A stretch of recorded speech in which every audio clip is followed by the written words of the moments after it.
The goal is to help you, not to compete with you. Ito ang pinagmamalaki namin.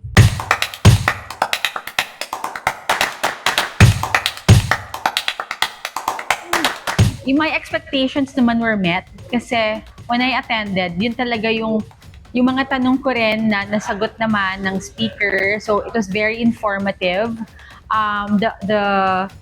The sequence also of the topics were very clear. So I think even if for someone na walang background sa online selling or sa dropshipping or sa totally walang alam sa e-commerce, I think would benefit also from how it was done.